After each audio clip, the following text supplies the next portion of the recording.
మన సరిహద్దుల్లో ఉండి వాళ్ళు వాళ్ళ సరిహద్దులో ఉండి యుద్ధాలు చేసేటువంటి రోజులు పోయినాయి.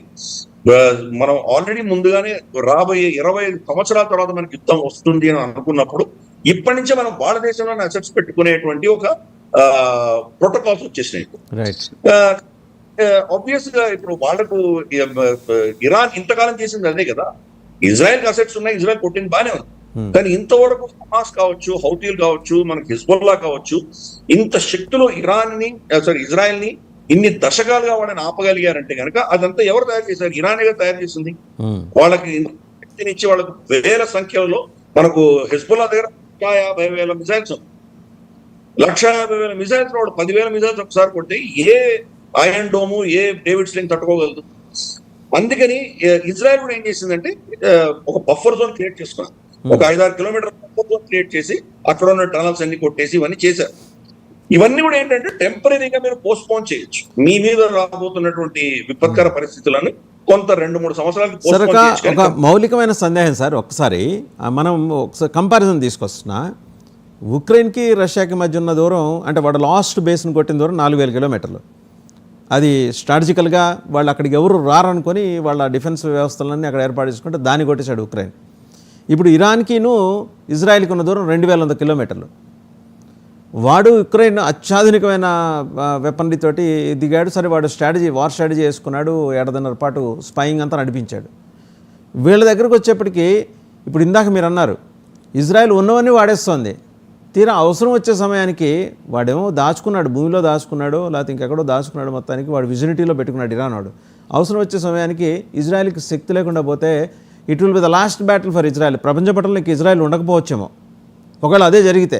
జరగాలని కాదు కానీ జరిగితే అదే వాళ్ళ భయం, ఇజ్రాయెల్ భయం అదే. ఒక్క న్యూక్లియర్ అటాక్ చాలు, ఫుల్ స్కేల్ న్యూక్లియర్ అటాక్ కూడా అక్కర్లేదు. ఒక క్రూడ్ బాంబ్, డర్టీ బాంబ్ అంటారు కదా, సూట్ కేస్ బాంబ్ అంటారు, ఇవి చాలా పేర్లు ఉన్నాయి. అటువంటి ఒకటి కనుక వాళ్ళు డైరెక్ట్ గా ఇజ్రాయెల్ నుంచి కొడితే కనుక ఆఫ్ కోర్స్ వీళ్ళు దాన్ని షూట్ డౌన్ చేస్తారు. ఇరాన్ నుంచి ఇజ్రాయెల్ మీద కొడితే వాళ్ళు షూట్ డౌన్ చేయగలరు. కానీ ఏ హిజ్బుల్లాకో లేదా మనకు హౌతీలకో ఇచ్చి వాళ్ళతో కొట్టిస్తే కనుక ఏమవుతుంది పరిస్థితి? దాంట్లో న్యూక్లియర్ మెటీరియల్ పెట్టి కొట్టారంటే న్యూక్లియర్ కంటామినేషన్ వస్తుంది. ఇప్పుడు ఫర్ ఇన్స్టెన్స్ టెల్ అవీవ్ లో 2-3 మిసైల్స్ పడ్డాయి నిన్న. ఇరాన్ కొట్టిన వాటిలో 98% ఆపగలిగారు, కానీ ఒక 2-3 మిసైల్స్ వచ్చి మనకు సపోజ్ దాంట్లోనే వీడు న్యూక్లియర్ మెటీరియల్ పెట్టి కొట్టారు అనుకుందాం. న్యూక్లియర్ బాంబు కాదు, మొత్తం న్యూక్లియర్ మెటీరియల్ పెట్టి కొట్టారు. ఏమవుతుంది? పడి డెటోనేట్ అవ్వగానే న్యూక్లియర్ కంటామినేషన్ వస్తుంది. టెల్ అవీవ్ ఇంకెవరు ఉండగలరు? టెల్ అవీవ్ ఎవరు అందరూ వికెట్ చేయాల్సి వస్తుంది. కాబట్టి చిన్న అటాక్ చాలు ఇజ్రాయెల్. ఆ పరిస్థితి అంటే తర్వాత వీళ్ళు వెళ్ళి మొత్తం దాన్ని తెహరాన్ని నేలమట్టం చేయొచ్చు, ఏమైనా చేయొచ్చు, మీ ఇష్టం ఏమైనా చేయొచ్చు, కానీ మీకు నష్టం జరిగింది.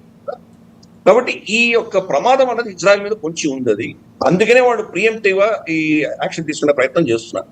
కాకపోతే దీని ఎంత సక్సెస్ అవుతుంది అని చెప్పడం చాలా కష్టం. అంత సునాయాసంగా సులభంగా ఇజ్రాయెల్ చాలా గెలిచిపోతుంది, ఇరాన్ ని కంప్లీట్ గా సర్వనాశనం చేస్తుంది అనుకోవడం కూడా చాలా తప్పు. ఇరాన్ వెనకాల మనకు చైనా, రష్యా ఉన్నాయి. సో వాళ్ళు ఏదో విధంగా సీక్రెట్ గా వాళ్ళకి సహాయం చేస్తున్నారు. సో కాబట్టి ఇవన్నీ కూడా ఏంటంటే ఈ జియో పాలిటిక్స్ లో మనం ఒక విన్నరు, ఒక లూజర్ అన్నది ఎవరు ఉండరు. ఇజ్రాయెల్ చేసిన ఈ యాక్షన్స్ అన్ని కూడా చూద్దాం, రాబోయే ఇంకో వారం 10 రోజులు వాళ్ళ యాక్షన్స్ ఉండబోతున్నాయి అంటున్నారు. సపోజ్ అక్కడి నుంచి న్యూక్లియర్ మెటీరియల్ వాళ్ళు బయటికి తీసుకురాగలిగితే అప్పుడు వాళ్ళ న్యూక్లియర్ కెపాసిటీని కంప్లీట్ గా నాశనం చేసినట్టు మనం అర్థం చేసుకోవచ్చు. లేదు, తీసుకురాలేకపోయారు, వాళ్ళ ఓన్లీ ఇన్ఫ్రాస్ట్రక్చర్ ధ్వంసం చేశారు. వాళ్ళ హెవీ వాటర్ ప్లాంట్స్ కావచ్చు, వాళ్ళ న్యూక్లియర్ ప్రాసెసింగ్ ప్లాంట్స్ కావచ్చు, న్యూక్లియర్ ఫ్యూయల్ కాంప్లెక్స్ కావచ్చు, లేదా వాళ్ళ బాంబ్ మేకింగ్ ఇవి కావచ్చు, ఇవన్నీ కూడా ధ్వంసం చేసేయచ్చు. కంప్లీట్ న్యూక్లియర్ సంబంధించిన ఎస్టాబ్లిష్మెంట్ ధ్వంసం చేయొచ్చు. కానీ న్యూక్లియర్ మెటీరియల్ తీసుకురాలేదు. అప్పుడేమవుతుందంటే మళ్ళీ దాన్ని వాళ్ళు ఎక్కడనో పెట్టి మళ్ళీ దాన్ని రియాక్టివేట్ చేయగలిగినటువంటి పరిస్థితులు రావచ్చు. కాబట్టి ఇవన్నీ కూడా ఏంటంటే రాబోయే వారం 10 రోజుల్లో ఏం చేస్తారో దాని ఆధారంగా మనం చూడాలి. కానీ ఇరాన్ రెజిమ్ చేంజ్ చేసి అక్కడ వెస్ట్ గా కావాల్సినటువంటి ప్రో ఇజ్రాయెల్ ఉన్నటువంటి ప్రభుత్వాన్ని తీసుకురావాలి అన్నటువంటి ఒక నెరేటివ్ ఏదైతే ఉందో అది ఇంతవరకు సక్సెస్ అవ్వట్లేదు. ఎందుకంటే ఆ దేశంలో మనకు అంటే బయట చూస్తున్న వాళ్లకు బహుశా ఖమేనీ ప్రభుత్వం చాలా నిరంకుశత్వంగా ప్రవర్తిస్తోంది. మాషా అమీనీ కేసులో ఆ స్త్రీలను ఎలా హింసించారో, చిన్న చిన్న పిల్లల్ని ఉరిదీయడం, ఇవన్నీ చూస్తున్నాం. కానీ వాళ్ళ దేశంలో ఆ రెజిమ్ పట్ల చాలా గౌరవం ఉంది. మెజారిటీ 50-60% వాళ్ళు ఆ ప్రభుత్వాన్ని సమర్థిస్తున్నారు. మేబీ 30-40% దాన్ని వ్యతిరేకిస్తుండొచ్చు కూడా. కాకపోతే మెజారిటీ ఇప్పుడు కూడా దాన్ని సపోర్ట్ చేస్తున్నారు. కాబట్టి అంత సునాయాసంగా రెజ్యూమ్ చేంజ్ కూడా జరగడం చాలా కష్టం. రెజ్యూమ్ చేంజ్ అయ్యి వీళ్ళ ఇజ్రాయెల్ తర్వాత అమెరికా సమర్థిస్తున్నటువంటి ప్రభుత్వం వచ్చి వాళ్ళు న్యూక్లియర్ మెటీరియల్ సరెండర్ చేయడం అని ఇవన్నీ కూడా డే డ్రీమింగ్ కానీ అంత అయ్యేటువంటి పని కాదు. అంటే యాజ్ ఇట్ ఈస్గా సార్, యాజ్ ఇట్ ఈస్గా ఇప్పుడు మనం కనుక చూస్తే 400